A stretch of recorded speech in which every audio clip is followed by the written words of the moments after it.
Hello everyone and welcome to another episode of Sunday Wellness by Policy Bazaar.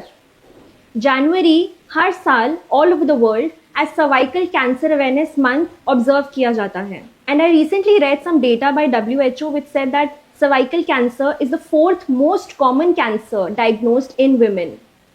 And I also read कि हर साल cervical cancer से 60,000 नए cases आते हैं, which makes it extremely important to talk about it. और इस पे बात करने के लिए मेरे साथ आज जुड़ी हैं डॉक्टर पाखी Agarwal, who is a senior consultant in the gynecology and oncology department at Apollo Hospitals. Welcome to the show, doctor. Thank you. Thank you so much Lovely for joining to be us. here. Thank Lovely you. to be here. Let's dive right in. Doctor पाखी, आज हम cervical cancer के बारे में बात करने वाले हैं और 2024 में मैंने देखा in India and globally a lot of celebrities came forward with their cervical cancer diagnosis. ये इतना कॉमन क्यों बनता जा रहा है and cervical cancer I think बहुत लोगों को अभी तक पता भी नहीं होगा कि होता क्या है इसके अंदर, what are the consequences and ये कैसे होता है. तो can you talk about that a little? बिल्कुल. So cervical cancer is a disease which is very common in countries like India and in other developing countries across the world. In fact, अगर हम global data देखें तो 1/4 of the burden is contributed by India alone. So in a way it is a good thing that people are coming forward with their diagnosis because इससे awareness generate होगी, इससे बाकी लोग जागरूक होंगे कि हमें अपनी कुछ स्क्रीनिंग करानी चाहिए या हमें जल्दी डिटेक्ट करना चाहिए ये कैंसर. तो इसलिए क्योंकि इंडिया में ये बहुत कॉमन है, इसलिए इसकी अवेयरनेस बढ़ाना भी हमारे लिए बहुत ज़रूरी है. ऐसा नहीं है ये कैंसर अभी सडनली कॉमन हो गया है, ये हमेशा से था और लेकिन अब हम इसको डिटेक्ट ज़्यादा करने लगे हैं क्योंकि हमारी अवेयरनेस बढ़ गई है. और कुछ लाइफस्टाइल चेंजेस हैं, उनके बारे में बात करेंगे जिनकी वजह से ये थोड़ा सा इसकी इंसिडेंस भी बढ़ रही है. अच्छा डॉक्टर, आपने इंडिया के बारे में बोला कि इंडिया जैसी कंट्रीज़ में इसका इंसिडेंस बहुत ज़्यादा है.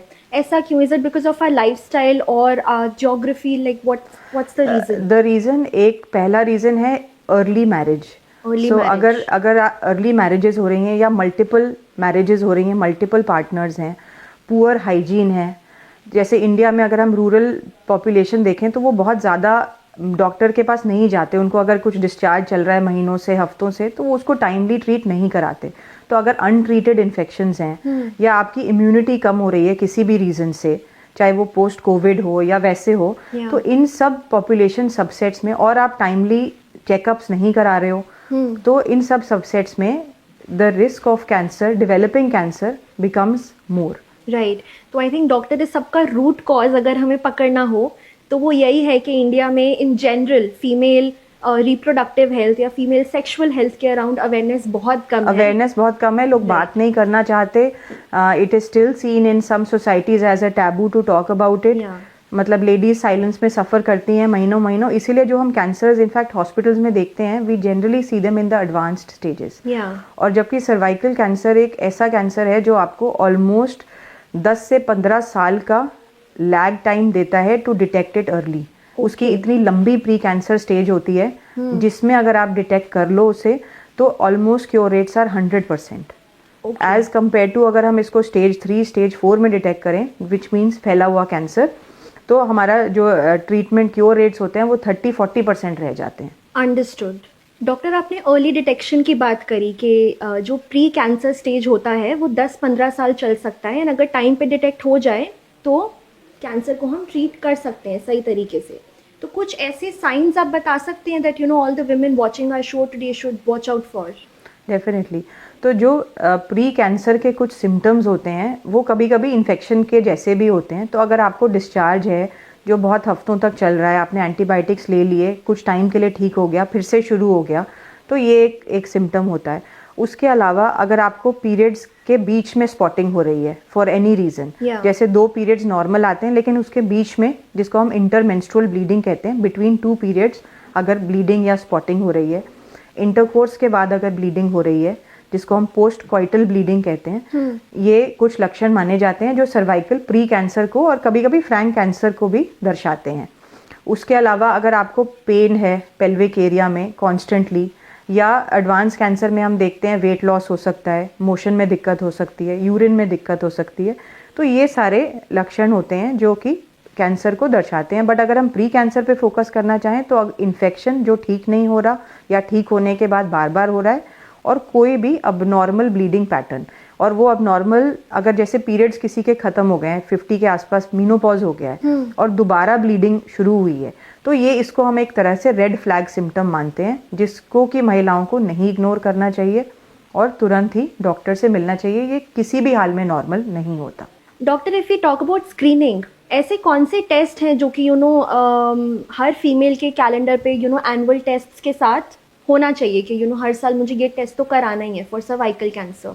सो सर्वाइकल कैंसर का जो स्क्रीनिंग टेस्ट होते हैं, स्क्रीनिंग का मतलब है आपको कोई प्रॉब्लम नहीं थी, आप डॉक्टर से अपने रेगुलर हेल्थ चेकअप के लिए गए कि अगर कोई प्रॉब्लम बन रही है तो वो डिटेक्ट टाइमली हो गई। तो इसमें सबसे पहला तो गायनेकोलॉजिकल एग्जामिनेशन होता है, जिसमें हम सर्विक्स को एक्सपोज करके using some special instruments cervix को देखते हैं और उसमें देखते हैं कोई ग्रोथ तो नहीं है, कोई अबनॉर्मल एरिया तो नहीं दिख रहा है। उसके बाद एक टेस्ट होता है जिसको हम पैप स्मीयर कहते हैं, जिसमें हम सर्विक्स के कुछ जो सुपरफिशियल ऊपरी तह पे जो सेल्स होते हैं उनको हम एक स्वॉब से लेकर और उनको लैब में भेजते हैं। लैब में उनको माइक्रोस्कोप के अंदर देखा जाता है बारीकी से, और उसमें पता चलता है कि इन सेल्स में अंदरूनी लेवल पे कोई ऐसे चेंजेस तो नहीं बन रहे जो कि आगे जाके कैंसर में परिवर्तित हो जाएंगे। So that is the pap smear test. It is a painless test. बहुत सारी लेडीज़ पैप स्मीयर कराने से घबराती हैं, उनको लगता है हमें पेन होगा या हमें कोई प्रॉब्लम हो जाएगी। तो ये एक बहुत ही सिंपल टेस्ट है जो आप कभी भी आप गायनेकोलॉजिस्ट से मिलो, it can easily be done, OPD basis पे ही हो जाता है। इसके अलावा हम पैप स्मीयर के साथ साथ एक टेस्टिंग और करते हैं जिसको हम HPV टेस्टिंग बोलते हैं। HPV इज़ अ वायरस जो कि सर्वाइकल कैंसर से बहुत क्लोजली लिंक्ड है, और उसके बारे में भी थोड़ा डिटेल में हम बात करेंगे। तो HPV को भी हम इस पैप टेस्ट में डिटेक्ट कर सकते हैं। तो अगर HPV डिटेक्ट होता है तो फिर हम कुछ और स्पेशलाइज्ड टेस्टिंग्स करते हैं ये डिटेक्ट करने के लिए कि जो HPV बॉडी में है वो कैंसर तो नहीं कॉज करेगा। Got it. एंड ये टेस्ट साल में एक बार होता है या इसका कोई ड्यूरेशन है? तो पैप स्मीयर हम कहते हैं 25 साल के लेडीज से शुरू हो जाना चाहिए, going up to the age of 65 years. Pap smear needs to be done every 3 years. It doesn't need to be done every year. अगर आपका लास्ट 3 years में नॉर्मल टेस्ट है तो you can be reassured that things are normal. अगर हम इसको HPV test के साथ कंबाइन करके करते हैं तो हम इसकी जो फ्रीक्वेंसी ऑफ टेस्टिंग है और कम कर सकते हैं। हम इसको once in 5 years भी कर सकते हैं। All right, all right. And is this something you need to get during a specific window during your period cycle? हाँ, तो इसमें ये है कि जब आपको पीरियड आ रहा है तब ये टेस्ट नहीं हो सकता, क्योंकि तब क्लिनिकल चेकअप भी मुश्किल है और जो हम स्वॉब लेना चाहते हैं सर्विक्स से वो भी नहीं हो पाता। तो आपके पीरियड के हफ्ता या 10 दिन के बाद जो मिडिल पार्ट ऑफ साइकिल होता है उसमें ये टेस्ट आराम से हो सकता है। Doctor, noted on all of your points and this is great information for all of our viewers. I also want to understand, हम ऐसा कहते हैं that prevention is better than cure, right? तो इस केस में प्रिवेंट करने के लिए what all measures can one take? हाँ, ये बहुत अच्छा सवाल है। प्रिवेंशन के लिए हमारे पास 3 ऑप्शंस होते हैं, 3 चीज़ें होती हैं जो हम करते हैं and they are specific to each age. तो अगर हम यंग पॉपुलेशन की बात करें which is less than the age of 25 years, जैसा मैंने बोला पैप स्मीयर हम जनरली 25 की एज से शुरू करते हैं। तो जो लोग 25 ईयर्स से कम हैं, starting right from the age of 9 years, there is a role for vaccination against HPV। जो HPV कैंसर कॉजिंग वायरस है उससे अगर आप टाइमली वैक्सीनेशन ले लो तो आपके शरीर में ऑलरेडी एंटीबॉडीज बन जाते हैं। तो जब वो वायरस आपके शरीर को अटैक करता है तो वो अंदर पकड़ नहीं ले पाता, बिकॉज वायरस का पकड़ लेना और उसमें परसिस्ट करना आपके सिस्टम में is the biggest risk factor for cervical cancer. So अगर हमारे पास ऑलरेडी एंटीबॉडीज आ गई because of vaccination, then that is the best prevention. So वो इवन जो WHO है, जो वर्ल्ड हेल्थ ऑर्गेनाइजेशन है, वो कहती है अगर आप 90% एलिजिबल पॉपुलेशन को टाइमली वैक्सीनेट कर दो तो हम सर्वाइकल कैंसर के जो रेट्स हैं वो बहुत कम हो सकते हैं। सो that is the first step in prevention. इसको हम प्राइमरी प्रिवेंशन भी कहते हैं कि रिस्क फैक्टर आने से पहले ही हमने अपने आप को सुरक्षित कर लिया। दूसरा होता है जो पैप स्मीयर स्क्रीनिंग है, वो भी एक तरह से प्रिवेंटिव स्ट्रैटेजी है, क्योंकि पैप स्मीयर वो चीज़ें डिटेक्ट कर लेगा सर्विक्स में जो हमें आँख से नहीं दिखती। बिफोर कैंसर हमें आँख से दिखे, पैप स्मीयर में उसके चेंजेस ऑलरेडी आना शुरू हो जाएंगे। तो 25 ईयर्स एज के onwards pap smear is a very good preventive strategy. Third होता है अगर हम कोई चीज़ डिटेक्ट करें पैप्समियर में या हमने क्लिनिकली देखा और हमें सस्पिशियस लग रहा है तो हम और स्पेशलाइज टेस्टिंग करते हैं जिसमें कि हम सर्विक्स को क्लोजली देखते हैं कुछ मैग्निफिकेशन से कुछ डाइज के साथ। आपने इसका नाम सुना होगा, कॉल्पोस्कोपी कहते हैं इसको। और इससे हम डिटेक्ट करते हैं वो एरियाज सर्विक्स के जो अबनॉर्मल दिखते हैं और उनको हम सर्जिकली रिमूव कर देते हैं उस पार्ट ऑफ सर्विक्स को। तो ये एक तरह से थर्ड प्रिवेंटिव स्ट्रैटेजी है, क्योंकि अगर वो अबनॉर्मल एरिया है जहाँ कैंसर नहीं बना बट प्री कैंसर है और हम उसको निकाल दें तो that also is almost more than 95% protective in developing cancer in the future. तो ये 3 pronged अप्रोच इसको हम कहते हैं, HPV vaccination, pap smear screening and early detection of any pre cancer. ये तीनों को हम जब कंबाइन करके करते हैं over a period of time, तो जैसे बहुत सारी कंट्रीज हैं, नॉर्वे है, ऑस्ट्रेलिया है, where cancer rates have almost come down to zero. Wow. By following this strategy. Doctor, I found this really interesting. You know, we were just having a conversation before the session that, you know, HPV virus is gender neutral and males के अंदर ये virus होने के लिए बहुत कम awareness है. What do you have to say about that? So virus जो है वो gender neutral है. Virus doesn't say that this is ये lady है तो मुझे इसमें attack करना है, male में नहीं करना. Virus sexually transmitted है, एक partner से दूसरे partner को जाएगा.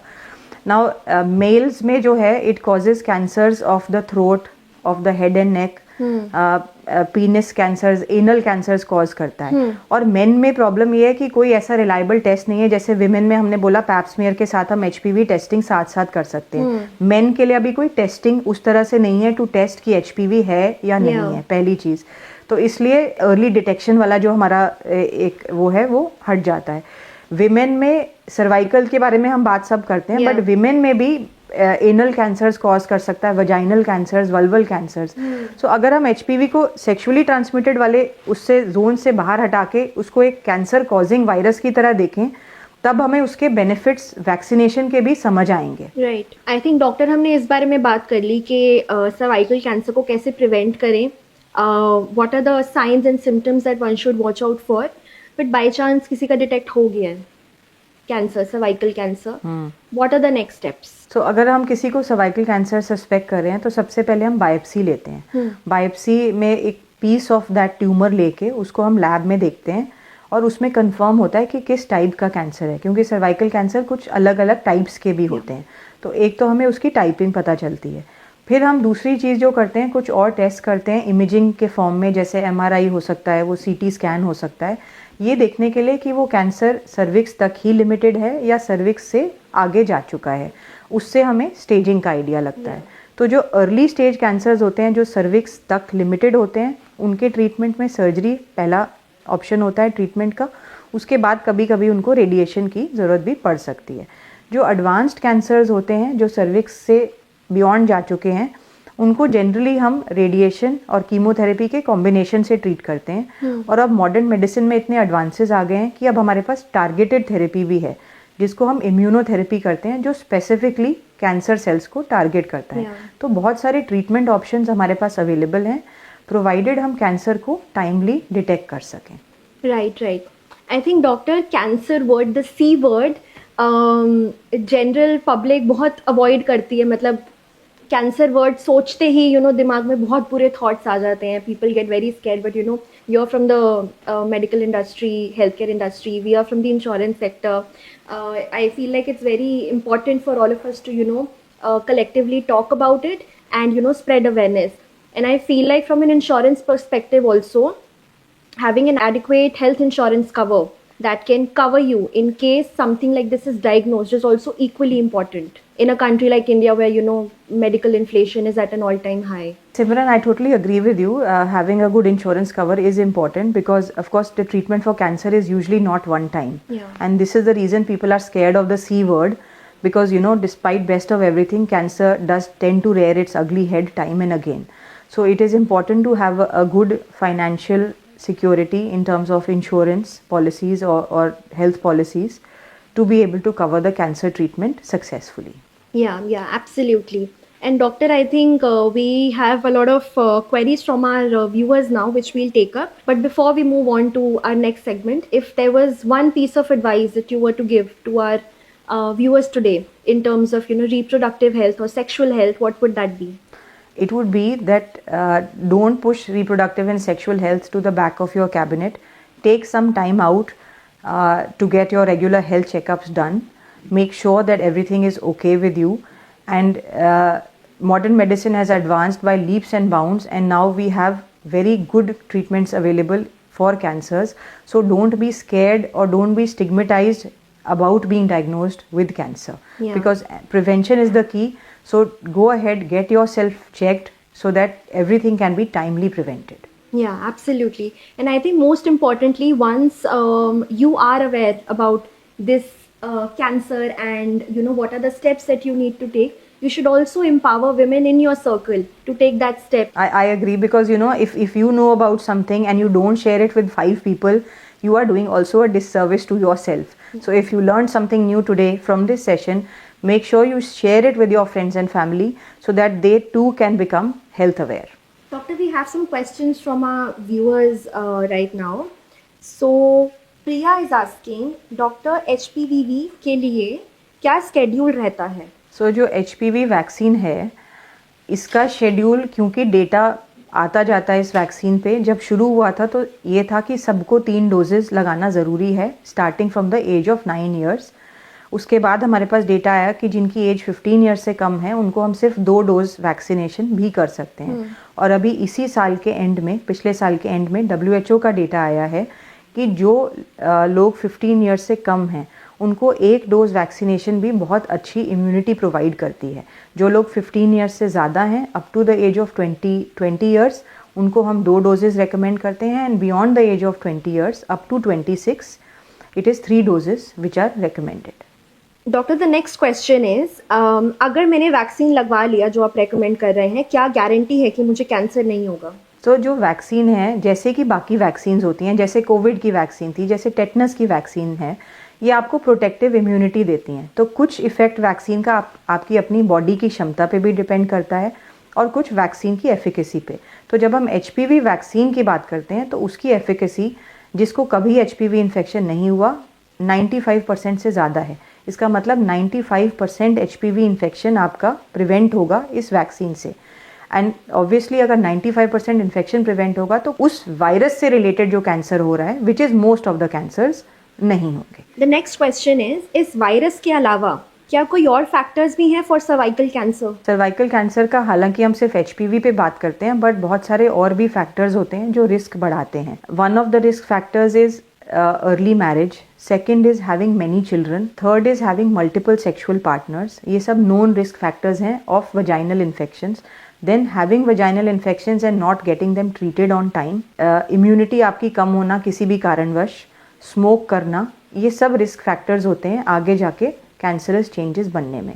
और बहुत छोटा सबसेट होता है हेरिडिटरी, मतलब कि आपके जीन्स में कुछ ऐसा हो कि वो आपको जेनेटिकली, इवन आपका लाइफस्टाइल हेल्दी है, आप टाइम पे खाते हो, एक्सरसाइज करते हो, फिर भी आपको कैंसर होता है. वो 5% पॉपुलेशन होती है जिनको कि जेनेटिक रिस्क फैक्टर्स होते हैं, मतलब इट इज़ उनके जीन्स में होता है कि उनको कैंसर होने का रिस्क ज़्यादा है.